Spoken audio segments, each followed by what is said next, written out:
looking unimpeachable in a dark linen trouser suit and cream shirt, dark hair framing her face as she smiled. "So, Jack, long time no see." It had been a month or so back, a private view for an exhibition of Saul Leiter photographs at the Photographer's Gallery, Kate there to do a piece for The Independent, one of the last before the print edition of the paper folded. Kiley had liked the photos, the colour shots especially, but felt uneasy in the crowd. After 20 minutes, he'd made his excuses and left. "Been keeping busy, I trust?" Kate asked now. "Not so you'd notice." "Don't tell me things in the PI business are slowing down." Kiley shrugged. Kate liked to tease him in a good-natured way about his late-chosen profession, referring to it with appropriate hard-boiled inflections, as if he was some combination of Sam Spade and Philip Marlowe, instead of an ex-copper who'd once played soccer in the lower leagues and now spent his time investigating dodgy insurance claims, snooping on behalf of a local firm of solicitors, or shadowing errant wives.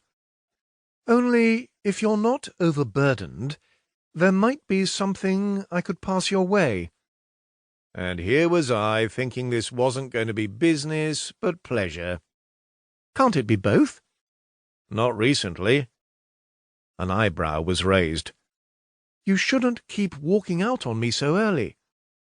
"It's not you, it's just—" "The company I keep? Too arty, too cerebral for a down-to-earth guy like you?" "Too up themselves, don't forget that." Kate laughed. "Jack, you're so full of shit." "Difference is, I know it."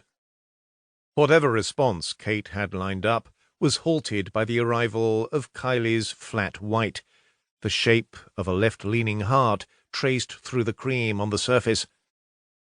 "Why do we argue all the time, Jack?" Kate asked, after Kiley had taken his first approving taste. "It stops us jumping all over one another?" Leaning forward, she brushed her fingers across the back of his hand. "In that case, couldn't we agree not to argue for the next hour or so?" Kiley was looking quizzically at his watch. "You do realize it's 11:40 in the morning?" "You could always drink that slowly. Then it'll be afternoon." When Jack awoke, Kate was lying with one leg stretched across the back of his, the other angled up towards her chest. Supple for a woman gradually edging closer to 50 than 40, Jack thought. All that yoga, he supposed. Pilates.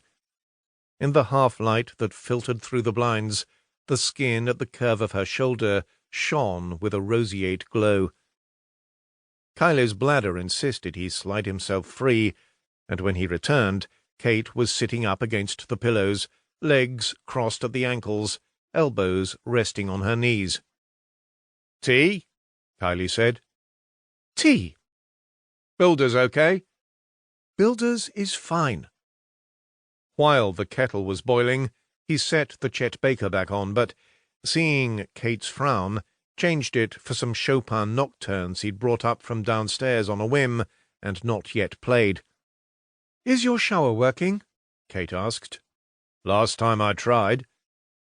Clean, refreshed, she pulled on one of his T-shirts, a white towel wrapped around her head, and took her tea into the room that served as living room and office both. "So, are you going to tell me now?" Kiley asked. "This proposition you mentioned?" "You mean, now we've got the preliminaries out of the way?" "Exactly." "Very well. I've a friend who owns a specialist bookstore, deals in first editions, original manuscripts, authors' letters, anything literary that's collectible and hard to find." Pausing, she sipped her tea. "He's been offered something which, if it's kosher, might turn out to be a significant find. At the asking price, even something of a bargain." "And the problem?" "He's been in the business long enough not to trust